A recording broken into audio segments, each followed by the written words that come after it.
Hi, I'm Tim Conrad, Public Information Officer with the Cariboo Regional District, here with Mike McCulley, and we're fortunate enough to have Kevin Skrepnek in. He's the Chief Information Officer with the BC Wildfire Service. So we'll start off with you, Kevin. Tell us about what you got to update us on a provincial basis. Yeah, for sure. So as usual, Mike's going to be talking about the situation here in the Cariboo region. In terms of the rest of the province, though, we're certainly seeing active fires right across BC, about 140 burning as of today, as of Saturday. So that is, certainly a lot of activity out there still. Cariboo, though, definitely the area where we're seeing the most activity, particularly the most large fires. But lots of southern BC, still very dry. There were areas that had some sporadic showers yesterday, and I think Mike's going to talk a little bit further on the weather. But definitely, not enough to really put a dent in what we're facing out there. So still lots of active fires, throughout southern BC, Kamloops Fire Centre, Southeast Fire Centre as well. Of course, the Elephant Hill Fire as well, just to the south of us. Activity across the board, but definitely Cariboo where we're focusing most of our efforts right now. Mm-hmm.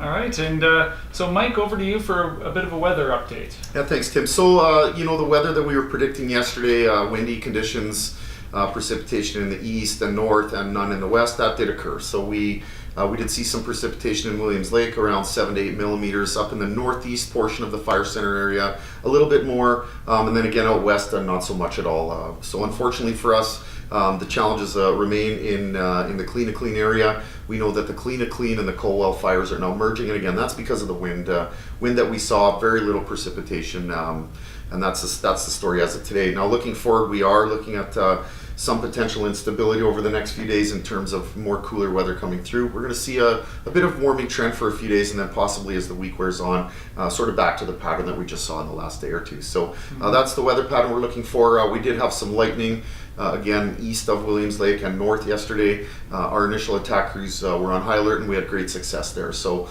as of now, we haven't seen any large new fires. We've done our jobs and got out there and kept them small early on. So we're going to keep focused on those areas and keep working hard on initial attack. Excellent. So before we jump along, we had a couple of orders happen last night in the Clean area, as well as out in and around the Tatla Lake area. So those are our biggest changes on the order side being added, but we were happy to also on the east of Fraser River be able to rescind an alert there. So there's a huge area now that doesn't have an alert, so that was a big positive step for us first thing this morning. So great there.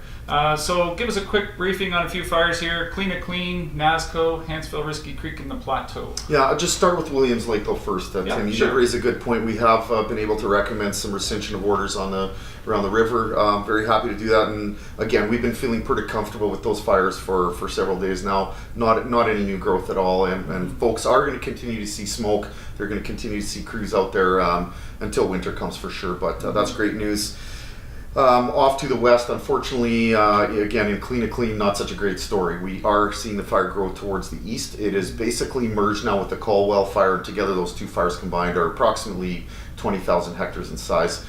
Challenging to the highway corridor for sure, which is resulting in a recommendation for the increase in orders. We're going to be working hard to protect those communities.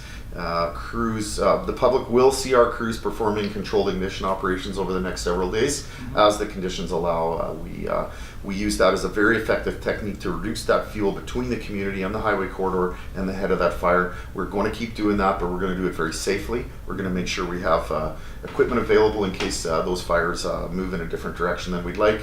And we're going to wait for the weather to be just right. We have our fire experts out there working on that. So beyond that, a little better news in Precipice. The Precipice fire certainly was more stable yesterday, even though it saw some wind. We didn't see a lot of growth on that fire, so some good news there.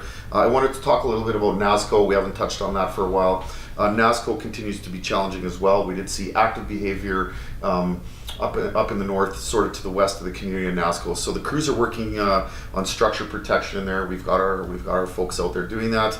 And we are working on building some guard line from the Nasco River up to Marmot Lake, and we're going to keep our efforts focused there. You can be assured. Hansville, Risky Creek, 220,000 hectares in size. That fire now quite large. in the southeast corner that I've been talking about for several weeks now, we are working very hard to keep that fire from getting into the Farwell Canyon. We know that once fire moves down into the canyons, the fuel types are heavier, the winds are more sustained usually, and the risk of spread is more increased. So you will see our crews working hard down in that portion of the fire. That's it for those fires today, Tim. All right, excellent. And Kevin, back to you. I know you have a few messages as we wrap up today.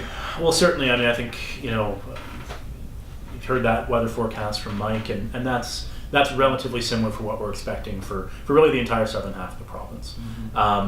We had a bit of rain yesterday, spotty, isolated, sporadic, not really enough to really unhinge what we've got going on right now. Going forward, wind is going to continue to be a concern. We see some unstable weather, potentially, again, similar to what we had yesterday.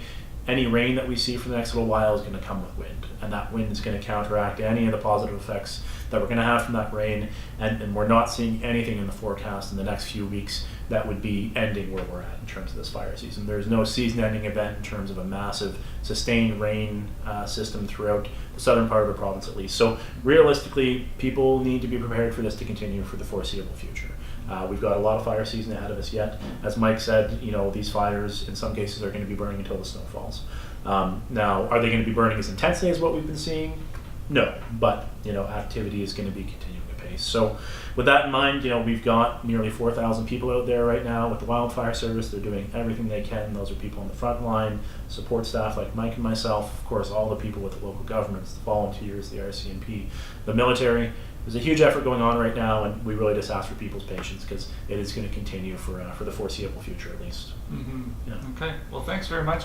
Thanks a lot, Mike. Thanks a lot, Kevin, for joining us. It's great to have both of you here. Again, can't preach enough. Patience, patience, patience. We've got a season ahead of us yet, and we'll see you tomorrow for the next update.